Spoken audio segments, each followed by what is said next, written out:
பாக்யலட்சுமி சீரியல்ல இன்னைக்கு கோபி வாக்கிங் போறாரு. அப்போ காலில் தடுக்கி பைப் மேல விழ போறாரு.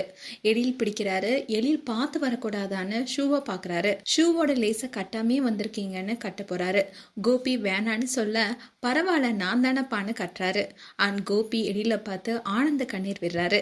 எழில் ஃபீல் பண்ணாதீங்கப்பா, எல்லாருடைய வாழ்க்கையிலையும் அப்ஸ் அண்ட் டவுன்ஸ் வரும்னு சொல்லிட்டு போறாரு. அண்ட் கோபி எழில் இனியா செடியன் சப்போர்ட்டாக இருக்கிறத நினச்சி சந்தோஷப்படுறாரு.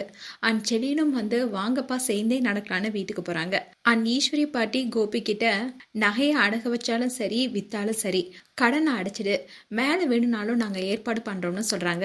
ஆனால் கோபி எனக்கு வேணாம், என்னை படிக்க வச்சு பிஸ்னஸ் ஆரம்பிக்க ஹெல்ப் பண்ணீங்க, அதோட உங்களுடைய கடமை முடிஞ்சிடுச்சு, இனி நான் தான் உங்களை பார்த்துக்கணும், எனக்கு வேணான்னு சொல்கிறாரு. தாத்தாவும் வாங்கிக்கோ அவ தான் சொல்கிறா இல்லைன்னு சொல்கிறாரு. அண்ட் செடியன் அப்பா என் அக்கௌண்ட்டில் கூட பணம் இருக்கு நானும் தரேன்னு சொல்கிறாரு.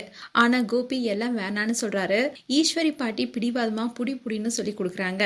அண்ட் ராதிகா வந்து நகையை ஈஸ்வரி பாட்டி கிட்ட திருப்பி கொடுக்குறாங்க. தப்பாக நினைக்காதீங்க அத்தை, உதவி செய்யறதுல எனக்கும் சந்தோஷம்தான், இவரை பார்த்துக்க நான் இருக்கேன், ஏற்கனவே பிஸ்னஸ் லாஸால இவர் நொறுங்கி போயிருக்காரு, உங்ககிட்ட வாங்கினா இன்னும் ரொம்ப நொடிஞ்சு போயிடுவாரு, சந்தோஷமா இருக்கும்போது சேர்ந்து சிரிக்கவும் கஷ்டமா இருக்கும்போது தாங்கி பிடிக்கவும் தானே கல்யாணம் பண்றோம், நான் பாத்துக்கிறேன்னு கோபியை கூட்டிட்டு போறாங்க. அண்ட் பாக்கியா கிட்ட போய் நான் இருக்கிற வரைக்கும் இவரை யார்கிட்டையும் கையேந்து விட மாட்டேன்னு சொல்றாங்க.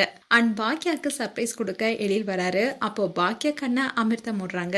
கண்ணை திறந்து பார்க்கும்போது ரெஸ்டாரண்ட்டுடைய ஓப்பனிங் இன்விடேஷன் சொல்றாங்க. எல்லாருக்கும் இன்விடேஷன் கொடுக்கணும் ஜென்னிக்குன்னு பேசிட்டு இருக்காங்க. இதுதான் இன்றைய எபிசோடா வரப்போகுது.